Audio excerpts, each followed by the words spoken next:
अगला श्लोक है परिनिर्वृतिम जिनेन्द्रम ज्ञात्वा विबुधा यथा शुचागम्य देवतरुरक्त चंदन काला गुरुसुरभिगो शीर्षई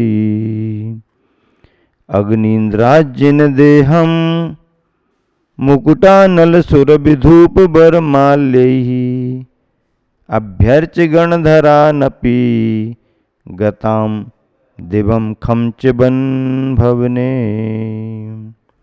अथ फिर जिनेन्द्रम परिनिर्वृतम, जिनेन्द्र भगवान का निर्वाण, जिनेन्द्र देव का निर्वाण ज्ञात्वा जानकर विबुधाः देवगण आशुच शीघ्र ही आगम्य आकर देव तरु रक्त चंदन काला गरु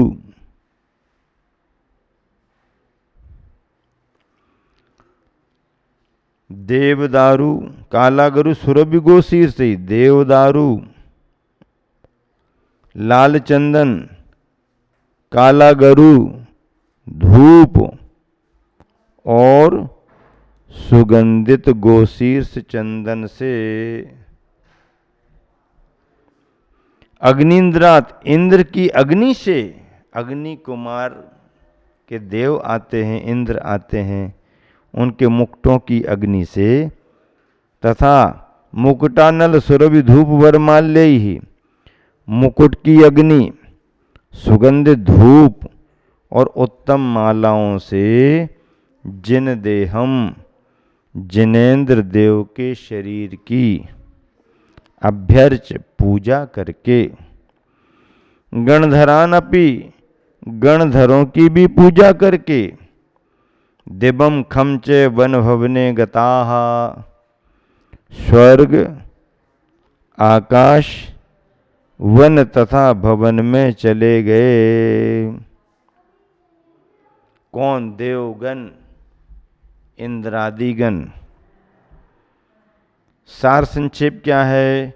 फिर निर्वाण होने पर फिर जिनेन्द्र देव का निर्वाण जानकर देवगण शीघ्र ही आकर देवदारु लाल चंदन काला गरु धूप और सुगंधित गोशीर्ष चंदन से इंद्र की अग्नि से तथा मुकुट की अग्नि सुगंधित धूप और उत्तम मालाओं से जिनेन्द्र देव के शरीर की पूजा करके गणधरों की भी पूजा करके स्वर्ग आकाश वन तथा भवन अर्थात अपने अपने स्थानों पर चले गए। जहाँ जहाँ से आए थे ऊर्ध्वलोक मध्यलोक अधोलोक से वह अपने अपने स्थानों को प्रस्थान कर गए, चले गए। निर्वाण कल्याणक के बारे में संदर्भ आते हैं, चाहे तीर्थंकर हो चाहे सामान्य केवली, मोक्ष होने पर उनके केवल नख और केश बचते हैं। ऐसे नख और केशों को प्रतीक बना करके इंद्रादिगण उनका अग्नि संस्कार कर देते हैं और निर्वाण कल्याणक की क्रिया संपन्न हो जाती है। दूसरा अभिमत ये भी है कि बचते तो नख और केश ही हैं, लेकिन इंद्र आकर के फिर तीर्थंकर की देह को मायामयी बना करके उत्तम पालकी में विराजमान करके उत्सव करता है और फिर उस देह का अग्नि संस्कार करता है। उस भस्म को अपने शरीर पर लगाता है, ऐसा भी कथन आता है। एक कथन ये भी है कि शरीर कपूर की तरह उड़ जाता है। कपूर रखा रहे, पूरा का पूरा उड़ गया, अब कुछ नहीं बचा। तो इस तरह से दो तीन प्रकार के कथन निर्वाण कल्याणक के संदर्भ में अंतिम क्रिया के रूप में आते हैं।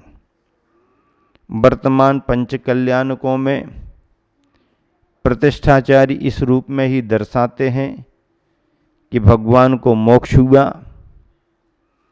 नख केश बचे, उनका अग्नि संस्कार करने के लिए इंद्र, अग्नि कुमार के इंद्र आते हैं और अग्नि संस्कार करते हैं।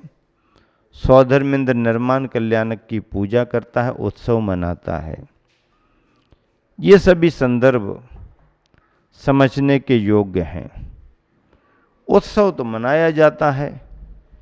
महावीर भगवान को जब मोक्ष हुआ तो अमावस की तिथि थी, रात अंधियारी थी। फिर क्या करें? ऐसी रात्रि के अंधियारे को प्रकाशमान करने के लिए इंद्रादि देवगणों ने समूचे पावापुर नगरी में उद्यान में दीपमालाएं दीपमालाएं दीपमालाएं दीपों की पंक्तियां जला करके रखी। पावापुर का उद्यान जगमगा उठा। काशी कौशल आदि देशों के राजा भी आए, सभी ने उत्सव मनाया। और ऐसा कहा जाता है कि कार्तिक वदी अमावस को जो दीपावली मनाने का चलन है वह पूरी दुनिया में केवल एकमात्र जैन परंपरा के सिद्धांतों से मेल खाता है। गुरुवर आचार्य ने पद्यानुवाद लिखा, प्राप्त किया निर्वाण दिशा को वीर चले शिवधाम गए। प्राप्त किया निर्वाण दशा को वीर चले शिवधाम गए। ज्ञात किया बस इंद्र उतरते धरती पर जिन नाम लिए। धरती दुर्लभ देव दारु है, स्वर्ग सुलभ लहु चंदन है। काला गुरु गो शीर्ष सात है, लाए सुरवित नंदन है। धूप फलों से जिन वर्तन का गणधर का अर्चन करके। अनलेंद्रों के मुकुट अनल से जला वीर तन पल भर में। वैमानिक सुर तो स्वर्गों में, ज्योतिष नभ में यानों में। व्यंतर विखरे निज निज वन में, शेष गए बस भवनों में। क्या बढ़िया भाव प्रकट हुआ है। प्राप्त किया निर्वाण दशा को वीर चले शिवधाम गए। ज्ञात किया बस इंद्र उतरते धरती पर जिन नाम लिए। धरती दुर्लभ देव दारु है, स्वर्ग सुलभ लहु चंदन है, लाल चंदन। काला गुरु गौ शीर्ष साथ है, लाए सुरभित नंदन है। धूप फलों से जिनबर तन का गणधर का अर्चन करके। अनलेंद्रों अग्निंद्रों के मुकुट अनल से जला वीर तन पल भर में। वैमानिक सुर तो स्वर्गों में गए, ज्योतिष नभ में यानों में। व्यंतर बिखरे निज निज वन में, शेष गए बस भवनों में। सभी अपने अपने स्थान पर चले गए। इस तरह से इन श्लोकों का पद्यानुवाद भी गुरुवर आचार्य श्री के द्वारा संपन्न किया गया है। निर्वाण भक्ति के ये पंच कल्याणकों के प्रसंग मैं समझता हूँ आचार्य पूज्यपाद स्वामी ने निर्वाण भक्ति तो लिखी, लेकिन महावीर के पांचों संदर्भ देकर के एक बहुत भावनात्मक तरीके से तीर्थंकर भगवंत को ध्यान में रख कर के यह कथन किया है। और इस कथन में स्वयं आचार्य महाराज ने एक बहुत अच्छी बात कही है जो भी आपको सुनने को मिलेगी। देखिए, निर्वाण कल्याणक का उत्सव सभी जन मनाते हैं। इंद्रादिगण मनाते हैं, विद्याधर भी मनाते हैं, देव देवियां मनाती हैं, मनुष्यों में नर नारी भी मनाते हैं। 24 तीर्थंकरों के निर्वाण कल्याणक उत्सव के साथ मनाए जाते हैं।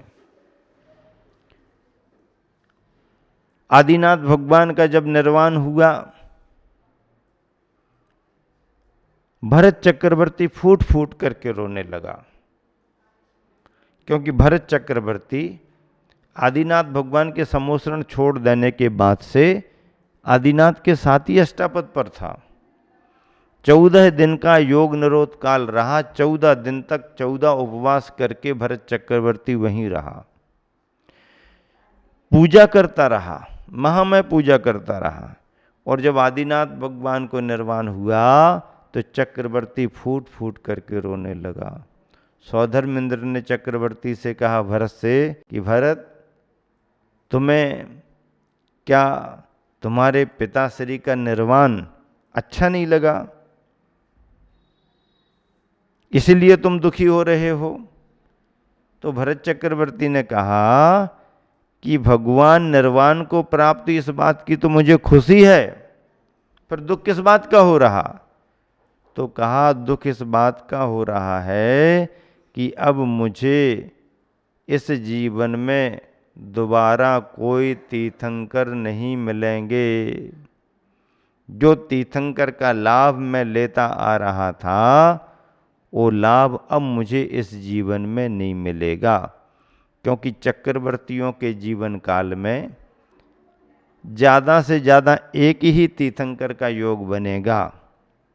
कई चक्रवर्तियों को तो तीर्थंकरों का योग भी नहीं बना, बनेगा तो एक ही तीर्थंकर का योग बन सकता है। एक चक्रवर्ती को 2 तीर्थंकरों का समागम नहीं मिल सकता।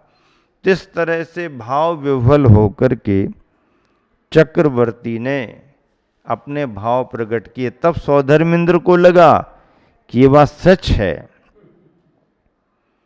ये बात सच है कि चक्रवर्ती को अब दोबारा कोई तीर्थंकर नहीं मिलेंगे। जबकि सौधर्मेंद्र को तो सागरों की आयु है, दूसरे तीर्थंकर मिल जाएंगे, तीसरे तीर्थंकर मिल जाएंगे, लेकिन मनुष्यों के लिए नहीं।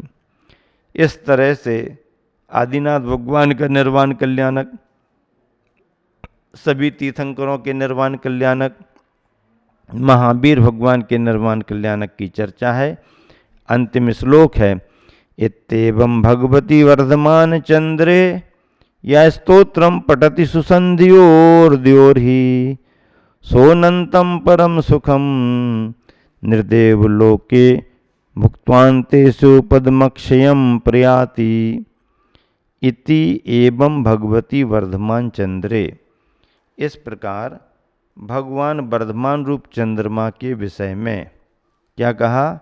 इस प्रकार भगवान वर्धमान रूप चंद्रमा के विषय में इस स्तोत्र को, स्तोत्रम इस स्तोत्र को, यह जो द्वयोः सुसंध्योः ही दोनों संध्याओं में पठति पढ़ता है, सा वह निर्देव लोके मनुष्य और देवलोक में परम सुखम उत्तम सुख को भुक्त्वा भोग कर अंते अंत में अक्षयम अनंतम शिवपदम, अक्षय अनंत मोक्ष पद को प्रियाति प्राप्त होता है, मोक्ष पद को प्राप्त होता है। सारांश क्या है?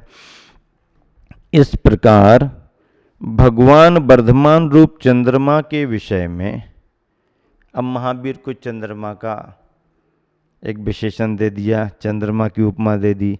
इस प्रकार भगवान वर्धमान रूप चंद्रमा के विषय में इस स्तोत्र को जो दोनों संध्याओं में पढ़ता है, सुबह भी पढ़ता है, शाम को भी पढ़ता है, सुबह और शाम की प्रभु जी के नाम की फेरो एक माला। क्या? सुबह और शाम की प्रभु जी के नाम की फेरो एक माला। भगवान का नाम लो सुबह और शाम, दोनों संध्याओं में पढ़ता है, वह मनुष्य और देवलोक में उत्तम सुख को भोग कर मनुष्यों के भी सुखों को भोगता है।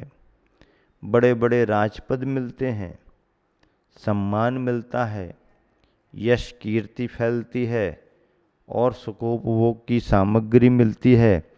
उन सब को भोग कर अंते अंत में अक्षयम अनंतम शिवपदम, अक्षय अनंत शिवपद यानी मोक्ष पद को प्रयाति प्राप्त होता है।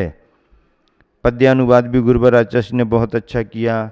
इस विधि दोनों संध्याओं में तन से मन से भाषा से, इस विधि दोनों संध्याओं में तन से मन से भाषा से, वर्धमान का स्तोत्र पाठ जो करते हैं बिन आशा से।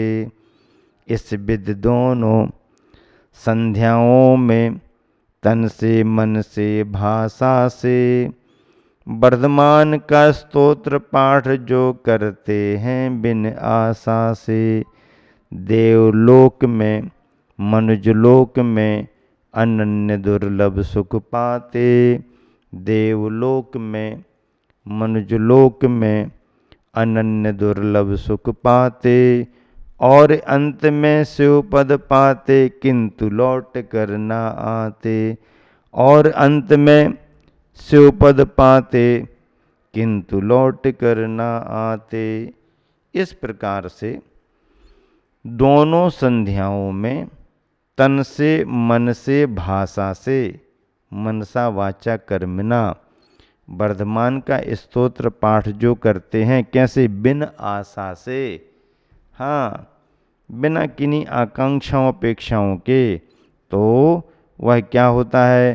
देवलोक में मनुजलोक में अनन्य दुर्लभ सुख पाते, देवलोक में मनुजलोक में अनन्य दुर्लभ सुख पाते, और अंत में शिवपद पाते। अंत में क्या प्राप्त करते हैं? शिवपद पाते किंतु लौट कर न आते। एक बार जिन्हें मुक्ति की प्राप्ति हो गई, सिद्धत्व की प्राप्ति हो गई, फिर वह पुनः लौट करके इस संसार में नहीं आते हैं।